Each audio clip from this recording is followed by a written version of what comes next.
네, 안녕하십니까? 예, 저녁 기도의 시간입니다. 요한복음, 어른 교과 공부, 네, 1년에 4번씩, 석 달에 한 번씩 나오는데, 이번에는 요한복음입니다. 13과까지 있습니다. 요한복음의 주제별로 나눈 요한복음입니다. 네, 어느새 10월이, 엊그저께 1과 시작했는데 벌써 4과입니다. 네, 1과는 길을 보여주는 표적들, 2과는 신성의 증거들, 3과 배경이야기, 서론, 오늘 4과 예수가 메시아이심을 말하는 증인들 해서 4과의 둘째 날 월요일 저녁입니다. 예. 히브리 1과 기억절 요한복음 1장을 주로 다룹니다. 예수께서 대답하여 이르시되 진실로 진실로 너에게 이르노니 사람이 거듭나지 아니하면 하나님의 나라를 볼 수 없느니라. 요한복음 3장 3절 말씀입니다. 예, 결론은 요한은 예수님이 어떤 분인지를 알려주기 위해 다른 증인들을 열거합니다. 침례 요한은 예수님을 하나님의 어린 양으로 선포하며 구원자로서 제사제도가 가리키는 언약을 성취할 메시아의 사역과 본성에 대한 새로운 이해를 제시하였습니다. 다른 제자들과 니고데모도 그분이 메시아이심을 증거하였으며 요한복음 전체의 강조점은 예수님의 신원을 밝히고 이 기쁜 소식을 세상에 전하는 것입니다. 그래서 첫째 날 침례 요한의 증언을 들었습니다. 어제 저녁에 교훈은 유대인들의 기대가 높았지만 침례 요한은 자신은 메시아가 아니며 그분의 증인으로서 사람들을 마음을 준비시키기 위한 메시아의 증인이라고 말했습니다. 그리고 오늘 하나님의 어린 양으로 묘사한 히브리 둘째 날입니다. 월요일 저녁. 히브리 민족은 로마로부터 그들을 구해줄 메시아를 기다리고 있었다. 요한복음의 목표는 메시아에 대한 그들의 이해를 바로잡아 오실 왕에 관한 예언이 예수님을 통해 성취된 것을 알도록 하는 것이었다. 메시아는 이 땅의 통치자가 아니었다. 그는 세상을 위해 자신을 희생하고 자신에 대해 기록된 구약의 모든 약속을 성취하며 하나님과 그의 백성 사이의 관계를 새롭게 하기 위해 오시기 때문이다. 요한복음 1장 29절로 37절을 보면 침례 요한은 예수님에 대해 무엇이라고 선포하고 있는가? 그는 예수님을 묘사하기 위해 어떤 모습을 사용하는가? 그것이 예수님이 누구이신지, 그분의 사명이 무엇인지를 이해하는 데 왜 그렇게 중요한가? 침례 요한이 예수님을 하나님의 어린 양으로 선포한 것은 메시아의 사역과 본성에 대한 새로운 이해를 제시하려는 요한복음의 목적을 뒷받침한다. 실제로 예수님은 창세기 3장 15절에서 처음 주어진 구원자에 대한 약속에서 비롯한 제사제도가 가리키는 언약을 하시는 어린 양이시다. 예수의 침례 시 요한이 예수를 하나님의 어린 양이라고 가리켰을 때 새로운 빛이 메시아가 하실 일을 밝혀 주었다. 요한의 마음은 그가 도수장으로 끌려가는 어린 양 이사야 53장 7절이라는 이사야의 말로 이끌리고 있었다. 시대의 소망 136조. 마가복음 10장 45절이나 로마서 5장 6절, 베드로전서 2장 24절을 읽어보면 이 구절들이 하나님의 어린 양으로서 예수님의 역할을 이해하는데 어떤 역할을 주는지 한번 읽어보기로 합니다. 침례 요한도 예수님의 사역에 대해 더 알아야 할 것이 많았지만 그분이 약속된 메시아, 예언을 성취하며 오신 분이라는 것을 확신했습니다. 그래서 우리가 묵상하기를 하나님의 어린 양이라는 그분의 칭호를 생각해 보시고 이는 무엇을 연상하게 하며 구원의 놀라운 대가를 이해하고 감사하는데 어떻게 도움이 되는지 묵상해 보고요. 또 어린 양이신 예수께서 나에게 주신 놀라운 특권을 구체적으로 생각해 보고 적용을 해 보시고 나는 어떤 은혜를 누리며 살고 있습니까? 그것을 한번 함께 가족들이나 또 공부하는 같은 반생들과 나눠보시기를 바랍니다. 그리고 교훈으로는 침례 요한이 메시아를 어린 양으로 선포한 것은 구원자로서 제사 제도가 가리키는 언약을 성취할 분이신 메시아를 증거하는 요한복음의 목적을 뒷받침한다. 왜 굳이 어린 양으로 항상 우리 예수님이 상징되었을까요? 그것은 바로 제사 제도, 성소 제도를 주시고 그 성소 제도가 우리의 구원과 관련돼서 하나의 청사진처럼 펼쳐진데 거기에서 제물로 우리 인간의 영원한 생명을 위해서 영원한 죽음을 그 대신해서 우리 예수님이 십자가에서 가신 그것을 이렇게 이스라엘 백성을 선택하셔서 제사를 지내도록 하늘나라에 참 성소가 있고 그 다음 이스라엘 백성에게 주셔서 그 성막을 그대로 하늘과 똑같은 모형으로 만들어서 거기에 참 제물은 바로 예수님 가장 하나님의 하늘의 법 안에서도 법을 지키는 의인으로 사신 가장 모범되신 우리 예수님이 인간이 죽어야 할 그 자리에서 대신 돌아가셨다는 하나님의 어린 양을 예표하는 그 상징의 어린 양을 오늘 이야기하고 있습니다. 침례 요한이 정확하게 어린 양이신 예수님을 또 증거하고 계십니다. 하나님의 어린 양을 높이는 자들, 하나님을 위한 기별자로서의 그들의 부르심에 성실한 자들은 그들 자신을 위해 영광을 구하지 않을 것이다. 자아에 대한 사랑은 그리스도께 대한 사랑에 삼켜질 것이다. 그들은 침례 요한처럼 보라 세상죄를 지고 가는 하나님의 어린 양이로다. 요한복음 1장 29절이라고 선포하는 것이 그들의 사업임을 인정할 것이다. 그들은 예수님을 높이게 될 것이다. 그리하면 그분과 함께 인간도 높여질 것이다. 교회 중은 8권 333쪽입니다. 네, 우리 함께 기도합시다. 하나님, 구원의 약속을 주시고 예수님을 보내주신 무한한 사랑에 감사드립니다. 오늘 마음의 문을 열고 예수님을 제 삶 가운데 모시기를 원합니다.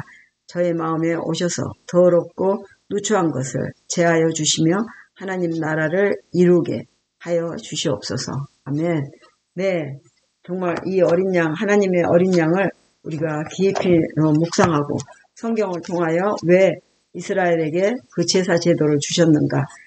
모세, 바벨론은 사실 죄의 속박의 노예로, 이스라엘 백성이 실제로, 그 노예 생활을 하는 걸 우리가 알 수 있지 않습니까? 그런데 그 노예 생활에서 하나님께서, 모세를 지도자로 이끌고 그 사막을, 요단강을 그 바벨론의 노예 생활을 해서 이끌어내신 주 너의 하나님이로다.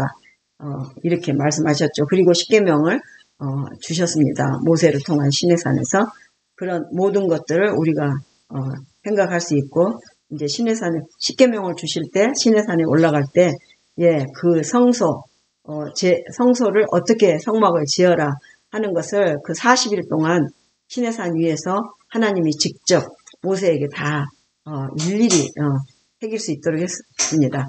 여러분이 레위기를 들어가 보시면 자세한 그 내용들을 그 40일 동안 모세에게 주신 건데 그 이스라엘 백성들이 그걸 못 찾고 금송아지 만들고 그랬지 않습니까?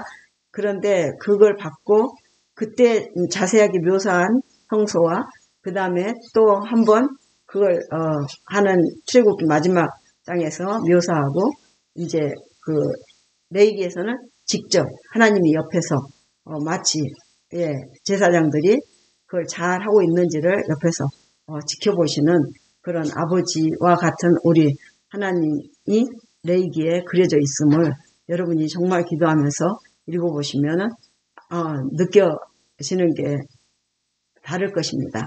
여러분 스스로에게 기별을 주시는 하나님께 기도하면서 창세기부터 레위기까지를 보시면 가장 읽기 어렵다는 그 레위기가 바로 여러분 옆에 하나님께서 옛날에 제 아버지가 닭을 잡을 때 옆에 있어 보지만은 닭모가지 비틀고 또 내장을 일일이 다 이렇게 할 때 저는 그때 초등학교 1, 2, 3학년 그 정도 나이였지만 그게 너무 신기해서 쳐다보고 있었는데 그 모습이 레위기를 읽을 때 생각이 나서 제 성경에는 그 일일이 질문을 하고 싶을 거나 어머 이런 게 내게 써졌네 하고 써놨던 그런 기억을 하고 있습니다. 그런데 그 하나님의 어린 양이 저를 대신해서 제 조상들 지금까지 온 모든 그 분들의 유전을 받은 저를 위해서 제가 영원히 죽지 않도록 예수님이 그 십자가 위에 제물이 되신 그 광경을 우리가 이해해야 되겠습니다. 예, 요한복음 1장은 정말 수십 번, 수백 번을 읽어서 완전히 내 걸로 만드는 건 아주 중요합니다. 왜냐하면은 그 하나님의 구속의 경륜과 그 성소제도 그리고 지금도 부활하셔서 하늘 보좌 우편에 앉아 계시면서 대제사장으로서 우리 한 사람 한 사람을 이 땅에 우리가 했던 모든 것을 조사하시고 누구든지 그 예수 그리스도를 믿는 자마다 멸망치 않고 영생을 얻게 하려 하심이라 하는 그 복음을 복음대로 우리를 구원해 주시고 하늘에서 이제 다 이루었다 하시고 천천만만의 천사들과 함께 오시는 우리 그 예수님을 우리가 맞는 그 불의 역할을 비록 우리 불빛은 작지만 이 어두운 세상에서 여러분과 함께 비출 때 이제 왕으로서 오시는 그분의 빛을 이 험해진 지구에서 비행기가 마치 착륙할 때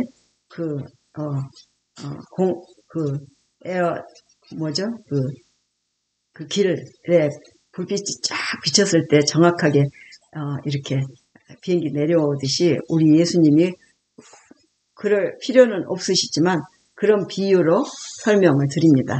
예, 성경에 비유가 좀 있습니다. 여기저기 밭에서 전기질 하는 사람은 그냥 휴거 한다는 그런 걸로 가는데요. 그거는 그냥 어린 아이한테 말해도 그거는 그냥 비유입니다.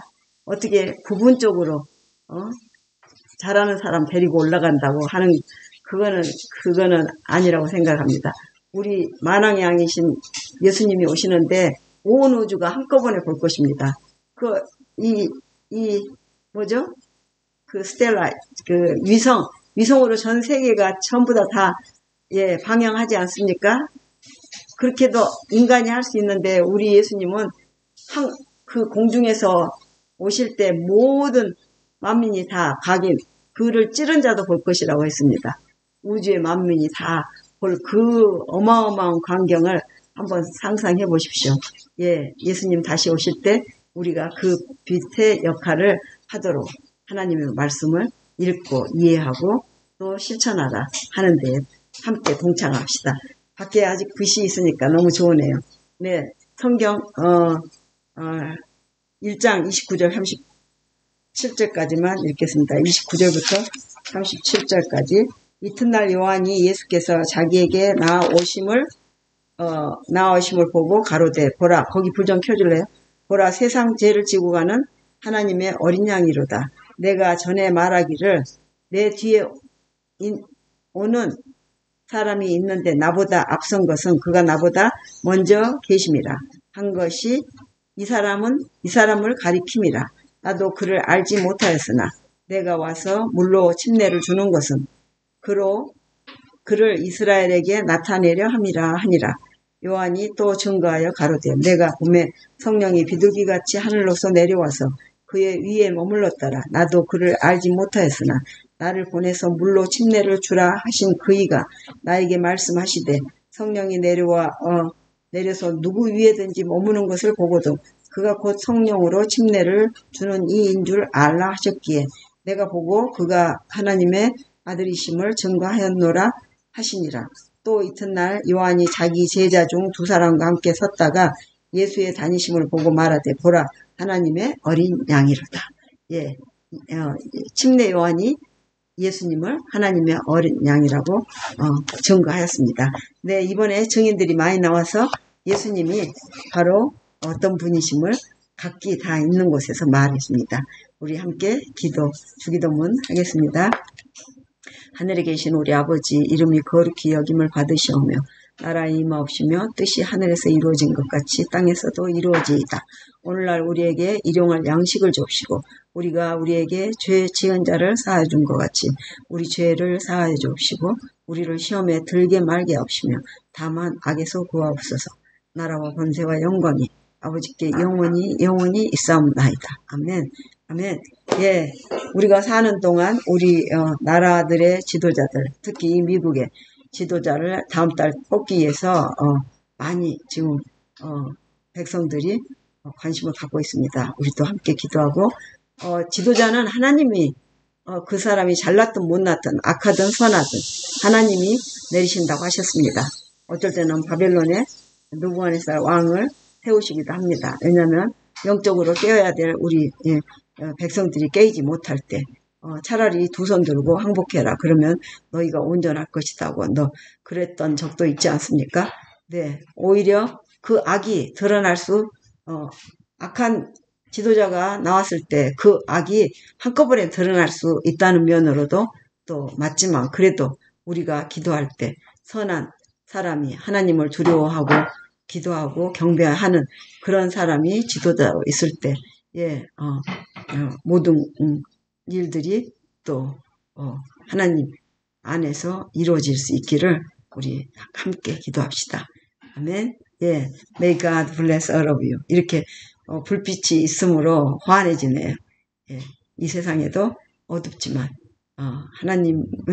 하나님께 기도하는 기도하는 사람들이 될 때 이 어두운 영적으로도 정말 너무 어두워서 깜깜한 이때 저렇게 성령의 불이 내려오셔서 모든 더럽고 어지러운 곳을 밝히 보여줘서 부끄러워서 그들이 숨을 수밖에 없는 그런 상황이 될 수 있기를 함께 기도합시다. 아멘.